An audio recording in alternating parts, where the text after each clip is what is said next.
ایک تو میں یہ آج کہنا چاہتا تھا کہ یہ ایک ایسی چیز ہوئی ہے جو سب کو، جو ہمارے اوپر ساروں کو غدار بنا دیا، فوج کے دشمن بنا دیے، یہ سب کو اب سوال پوچھنا چاہیے کہ اس کے پیچھے کون تھا.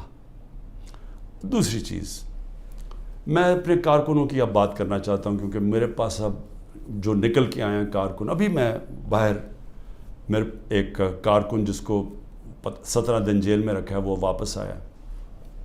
سارے ایک ہی کہانی سنا رہے ہیں. اتنے زیادہ لوگ ہیں، جیل چھوٹا ہے، سب کو وہاں بند کیا ہوا ہے، یعنی وہ جیل میں گنجائش ہی نہیں ہے جو جیلوں میں جتنے زیادہ لوگوں کو انہوں نے بند کیا ہوا ہے. کس حالات میں وہ رہ رہے ہیں، کس طرح گندگی ہے وہاں. کھانا ان کو دیا نہیں جاتا، 2 دن کہتا ہم نے روزے رکھے ہیں، کھانا ہی نہیں تھا. اور پھر ان سے جو سلوک کیا گیا ہے، یعنی ایسے رکھا گیا، یہ پولیٹیکل ورکرز ہے، انہوں نے کوئی کرائم نہیں کی، ان کی ابھی تو کرائم ثابت ہی نہیں ہوئی. اور پھر وہ بتاتے ہیں ہم جاتے تھے ادھر عدالت میں، وہاں سے نکلتے تھے دوسرے کیس پہ اندر ڈال دیا. اب یہ جو آدمی نکلا ہے، یہ صرف یہ کوئی 40 لوگ رہا ہوئے ہیں، 40 میں سے 7-8 نکلے ہیں، باقیوں کو پھر جیلوں میں ڈال دیا. تو یہ مجھے بتائیے کون سا قانون ہے آج پاکستان میں؟ میں یہ سوال پوچھتا ہوں کہ جو بھی آج حکمرانی کر رہے ہیں، کیا ان کو اندازہ ہے کہ یہ پاکستان کو کتنا نقصان پہنچایا جا رہا ہے؟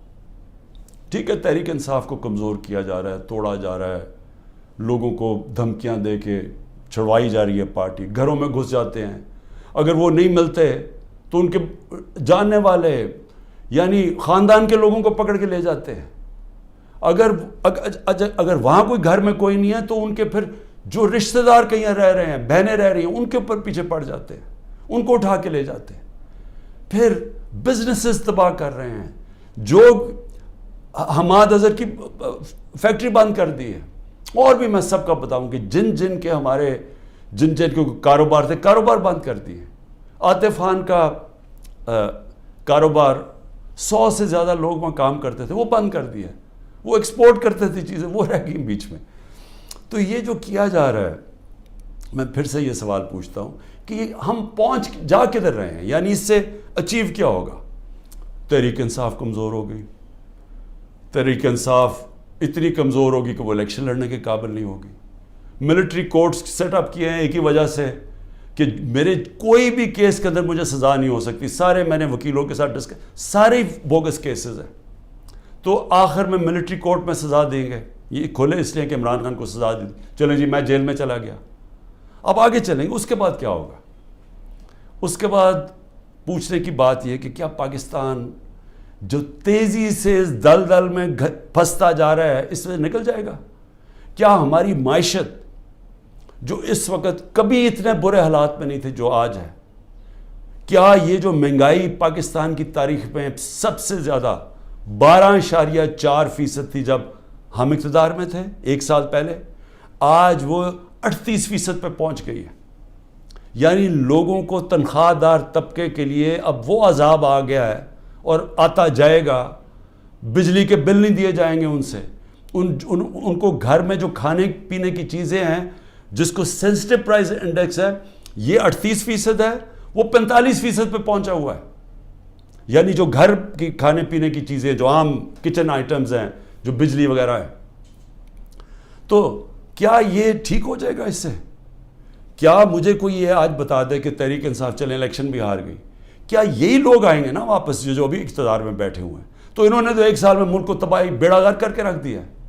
یہ جو اب تو جو فیکٹس اور سٹیٹسٹکس ہیں، اعداد و شمار، یہ تو چھپتے نہیں ہیں.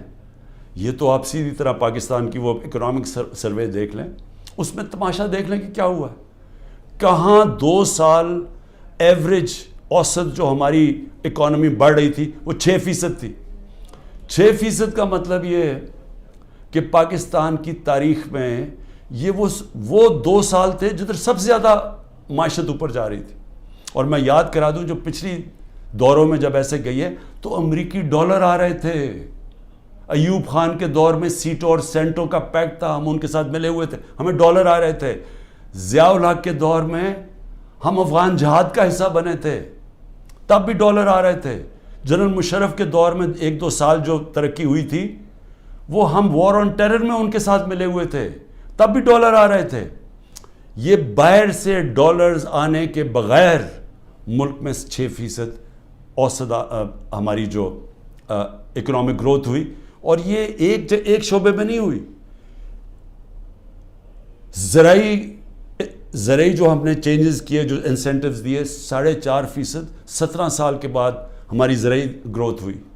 ہماری جو لارج سکیل مینوفیکچرنگ تھی، جو اصل نوکریاں ہیں، وہ 17 سال کے بعد وہ اتنی تیزی سے بڑھ رہی تھی 10.4% پہ. تو جو انڈسٹری بھی بڑھ رہی تھی، ہماری زراعت بھی، جو پروڈکشن سینٹر سے بڑھ رہے تھے. پہلی دفعہ زور لگایا تھا ہم نے آئی ٹی کے اوپر، ٹیکنالوجی کے اوپر، جو 75% اس کی ایکسپورٹس بڑھ گئی تھیں، اور آگے انہوں نے اور آگے جا رہا تھا. بیرون ملک سے اوورسیز پاکستانی پیسہ بھیج رہے تھے. روشن ڈیجیٹل اکاؤنٹ میں $5 ارب آ چکا تھا، اور 1.5 سال کے اندر، اور تیزی سے بڑھ رہا تھا. یعنی بیرون ملک پاکستانیوں کا پیسہ آنا شروع ہو گیا تھا. بڑے پروجیکٹس تھے ہمارے، جس طرح وہ راوی سٹی، اس طرح کے بڑے پروجیکٹس میں اوورسیز پاکستانی کا ہم نے پیسہ لے کے آنا تھا. کیونکہ ابھی تو صرف گھروں میں گھر لیتے ہیں نا، وہ زیادہ سے زیادہ ریل اسٹیٹ میں. لیکن اصل جو پیسہ جب آپ پورا شہر بنا رہے ہیں، اس میں اصل پیسہ آنا تھا، ڈالرز آنے تھے پاکستان میں. اور جو اگر یہ سندھ حکومت نہ ہمارا وہ پروجیکٹ بنڈل آئلینڈ کا ختم کرتی، بڑے بڑے اربوں ڈالر کی وہاں انویسٹرز تیار تھے آنے کے لیے، تو پاکستان میں ڈالرز بھی آ رہے تھے. اتنے زیادہ، جو آپ بڑے بڑے بزنس مین سے پوچھیں کبھی اتنے ان کے نفع ہوئے ہیں. بزنسز بڑھ رہی تھیں. تو ملک جب ترقی کر رہا تھا، اس کو جب اب یہاں پہنچایا ہے، اور ان لوگوں نے آ کے آج تباہی کے کنارے پہ کھڑا کر دیا ہے. نہ باہر سے انویسٹمنٹ آ رہی ہے، نہ کوئی پیسہ آ رہا ہے، نہ باہر سے کسی کو اعتماد ہے، نہ اندر سے. تو کیا انہوں نے ان کو اب آگے لے جا کے ملک ٹھیک کرنا ہے؟ تو میرا سوال 2 اور ہیں کہ ملک تو تب ٹھیک ہوگا جب رول آف لا ہوگا. جب تک ملک میں قانون کی حکمرانی نہیں آتی، کبھی بھی اس ملک کے اندر خوشحالی نہیں آئے گی، انویسٹمنٹ نہیں آئے گی. تو یہ تو ہم دوسری طرف چلے گئے ہیں. ہماری عدلیہ نے ایک بڑا ایک پہلے ہمیشہ اقتدار کے ساتھ چلتی تھی.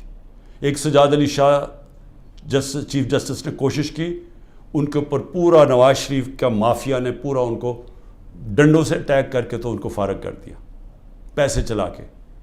اس کے بعد ہماری عدلیہ کبھی آزاد نہیں تھی، یعنی کوشش بھی نہیں کی. پہلی دفعہ 2007 میں وکلا کی موومنٹ شروع ہوئی، چیف جسٹس کے ساتھ وکلا کھڑے ہوئے، آہستہ آہستہ قوم کھڑی ہوئی، اور پہلی دفعہ پاکستان میں امید ہوئی کہ ہماری عدلیہ آزاد ہو رہی ہے. اور عدلیہ نے اچھے فیصلے کیے، لوگوں کو اعتماد آنا شروع ہوا آہستہ آہستہ عدلیہ میں. وہ سارا کچھ آج تباہی کے کنارے پہ پھر سے پہنچ گیا. آج عدلیہ سہم گئی ہے.